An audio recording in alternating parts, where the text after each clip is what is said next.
So what is up, guys? It's your boy Phantom here with a news update slash kind of me talking to you guys about DLC and how it's handled, and about how fighting games are handled very differently from normal games, and how I actually want to talk about what's going on with Dragonball Fighterz, and why I'm still anticipating this game, and I'm still going to try to get the game full price and all that. And it's really, I'm gonna first look at it from the view, from like the consumer's point of view, then I'm looking at it from the game developer's point of view.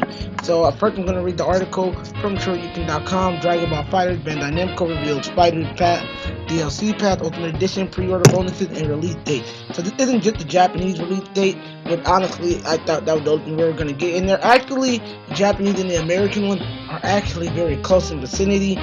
So, yeah. Also, I want to thank one of my subscribers. I don't know if he's a subscriber or he's the guy who kind of watching me, named Gumshoe Detective. He also kind of hinted me at this article after I uploaded my other thing. So, it's pretty common now for most big games to sell DLC content. Which, trust me, it's not new. It's been going on even in the 90s and the 80s, and I'm going to get to that in a minute. So, such as characters via season passes, it seems Dragon Ball Fighterz will follow in the trend as Bandai Namco has released details for the game Fighterz Path alongside the pre-order bonuses and release date. Now, first I'm going to say what everyone's been saying. If you feel like this is a bad thing for Dragon Ball Fighterz, again, you can just buy the base game and be happy with it.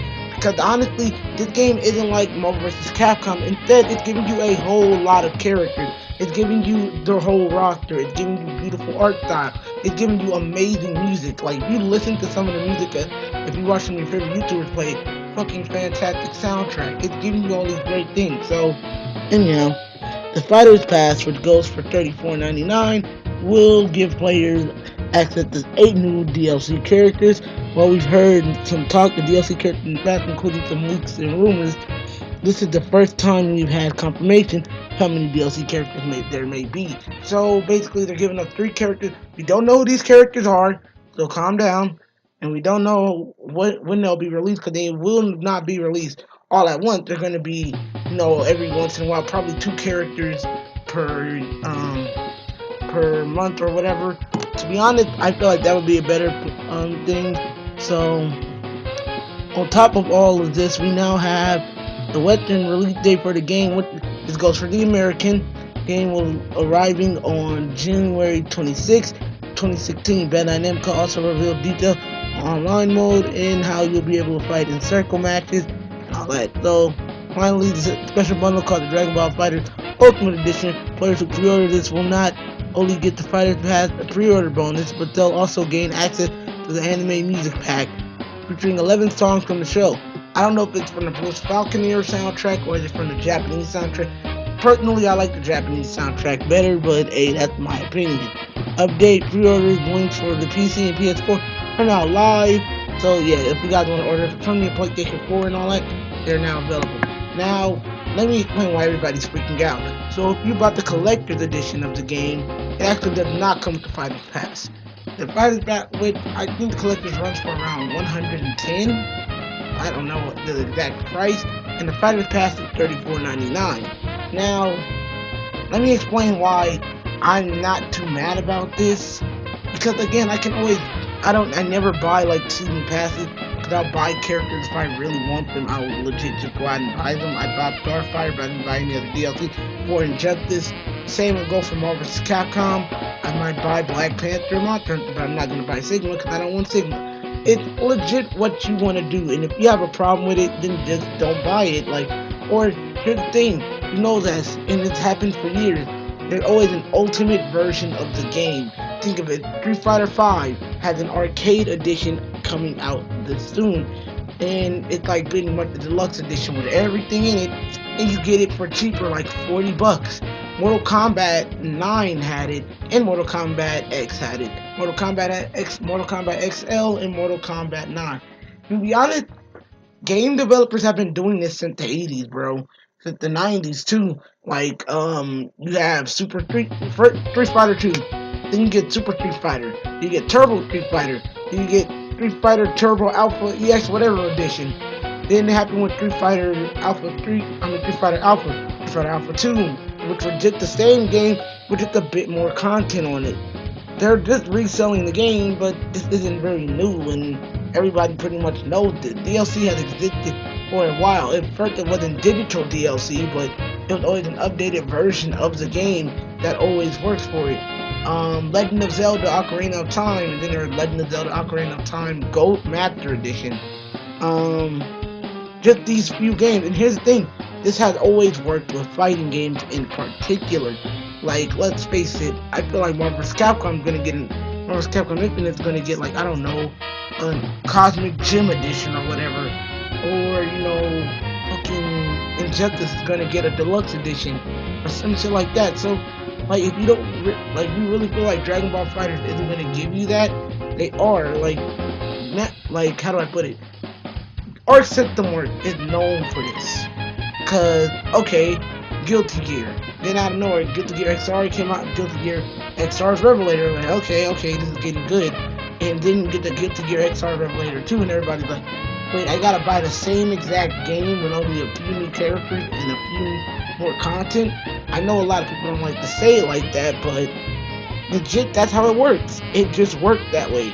Blaze Blue Continent Shift. And then when we finally get the Central Fiction, it's like, it feels like the same exact game. It just added more content to it, and added new characters, and overall gave it a better look to it. Which, again, I'll admit, it's not it's a shady business practice. But let me put it this way: me, I'm still in high school. I don't have a job yet, so I have to choose: do I want the DLC, do I want the collector's edition, or what? Either way, I'm gonna either A, have to save up actual money for me doing odd jobs, because I do work at like a mechanics assistant or whatever, and I have to kind of save up paychecks, or B, do I just buy the normal edition, like the normal $60 edition, just buy DLC when it comes? Because it's not, it's looking at it from a consumer point of view, we're gonna have to always pick. And again, you see all these fighting game YouTubers, like, we get it that you want to wait and you want to play the game with everybody and you want to like experience it with everyone, but you don't got the money. You don't have the money. That's how it works. I'm sorry. Shit happens. Adult life happens, and even like being a teenager or a child, shit happens. Because when you're an adult, you have other priorities probably, and it's like looking at this like, why are they charging me so much? But as a company point of view, they're like, this will be the base game. We're offering you a lot of content, and trust me, Dragon Ball Fighterz is gonna have like a lot of modes in it. Trust me, for online, you're gonna have survival mode probably. You're gonna have arcade mode. Probably gonna have the story mode, which is gonna be good. It's gonna have probably challenge mode, trials mode. There's not gonna be nothing for you not to do in that game. Like, that's gonna be for real. Like, I know Arc System Works and how they work with their games, and they provide you with a lot of content for the base game, even for the first thing. I know it sounds like I'm kind of dick riding the game, but at the same time, the game hasn't shown me anything not to like about it. The art style, the graphical points, the music, the way the game plays, I know it's gonna have all these different content, but what really is the real thing that comes with this has existed since the 90s, guys. Like, you shouldn't be getting mad over this. And the reason I'm talking about this in particular is because a lot of people on the internet are raging about them, like, but the game and the base game legit is pretty beautiful. Now with Marvel's Capcom, you have to buy other stuff. With Injustice, you gotta buy other stuff to add on to the content and all this. But Dragon Ball Fighterz, I feel like it's gonna have its own thing. And trust me, I have to worry about getting Dissidia and Dragon Ball Fighterz. Those are the two games I'm mainly looking forward to.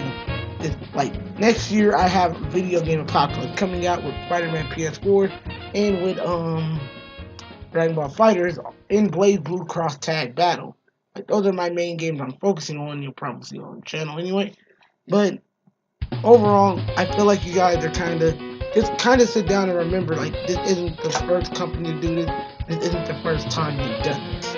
And this isn't the first time any company has done it, because all of them have done it at one point. I mean, y'all can, like, and a lot of my people are going to get mad at this. Y'all spend about roughly $112 on the next Call of Duty, including the DLC. So what the complaint about this one? Like, why the internet? Why you mad, fam? For real. And honestly, this is what gaming is nowadays. It's legit. To keep a game's lifespan alive, you gotta have DLC. Which, again, I don't fully agree with, but it's like, That's how you keep a game alive. It's legit what happens. When the game doesn't have any DLC or any update to the game, it dies out. It just dies out. Like, we look at the more Guilty Gear like XR2, it's still hard to find a match. So, just saying. Like, it's a complicated world we live in right now, but overall, that's all I really got to say on the subject matter. Thank you guys for watching. I know if you guys, I want to have a discussion with you guys down in the comments. I hope you guys don't disagree with my points. I don't mind talking to you guys about them. And yeah, I'll see you guys in the next video. Peace out and have a great day. God bless.